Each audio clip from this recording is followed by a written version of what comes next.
Cofactors. Cofactor क्या रहते हैं? Non protein constituent bound to enzyme. तो इंजाइम वैसे तो प्रोटीन का बना होता है, लेकिन इसके पास कुछ नॉन प्रोटीनस सब्सटेंस भी रहते हैं जो कि कैटालिटिक एक्टिविटी में पार्टिसिपेट करते हैं, उनको हम कोफैक्टर बोलते हैं।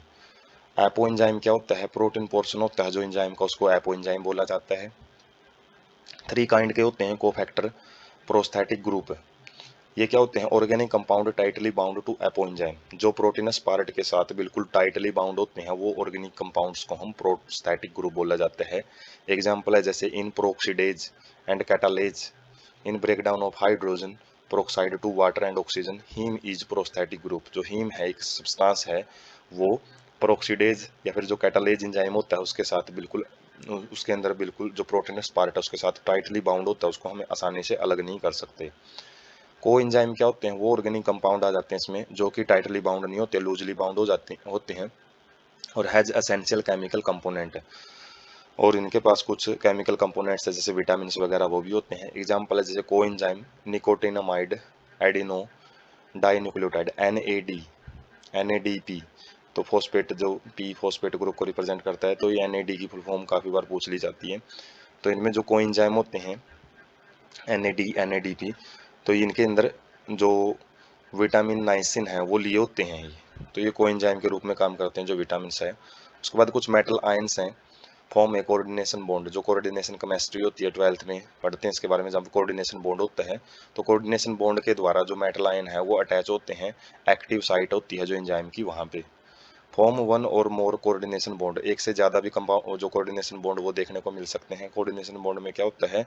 बॉन्ड बनता है जैसे कोवलेंट आयनिक बॉन्ड होता है उसी प्रकार का होता है कोऑर्डिनेशन बॉन्ड, जो कि एटम्स को जोड़ के रखता है और जिसके अंदर जो शेयरिंग होती है जैसे इलेक्ट्रॉन्स की, तो डोनेशन एक सिंगल एटम करता है और शेयरिंग दोनों के बीच में होती है, उसी से बॉन्ड बनता है कोऑर्डिनेशन बॉन्ड। एग्जाम्पल है जैसे जिंक एक कोफैक्टर का काम करता है किसके अंदर? जो प्रोटोलाइटिक एंजाइम होता है डी, जो कार्बोक्सी पेप्टाइडेज, उसके अंदर जिंक एक कोफैक्टर का काम करेगा, एक मेटल आयन है। Catalytic activity is lost when cofactor is removed from enzyme. यदि हम एंजाइम से कोफैक्टर को हटा देते हैं, जो अलग अलग कोफैक्टर हैं, तो एंजाइमेटिक एक्टिविटी खत्म हो जाती है। तो यहाँ से हम इनका इंपॉर्टेंट रोल देख सकते हैं कि कोफैक्टर के बगैर, हालांकि प्रोटीनस पार्ट है इसके पास, लेकिन कोफैक्टर के बगैर जो एंजाइम है वो किसी काम के नहीं रहते हैं। तो एंजाइम क्या रहते हैं? एपो एंजाइम होता है प्रोटीनस पार्ट, इनएक्टिव होता है, लेकिन जैसे ही इसके पास को एंजाइम या फिर कोफैक्टर है, नॉन प्रोटीनस पोर्शन है, वो आके अटैच होता है, तभी जाके ये होल एंजाइम एक्टिव होता है, जिसको होलो एंजाइम बोलते हैं। होलो एंजाइम में कंप्लीट स्ट्रक्चर को बोला जाता है। उसके बाद जो एंजाइम है इसके हम अलग अलग स्ट्रक्चर देख सकते हैं। जैसे सिंपल एंजाइम होते हैं जो made up of only protein, कुछ प्रोटीन के ही बने होते हैं, जैसे पेप्सिन, ट्रिप्सिन, पेपाइन। पेप्सिन ट्रिप्सिन जैसे हम डाइजेस्टिव सिस्टम पढ़ते हैं, प्रोटीन का डिग्रेडेशन करते हैं।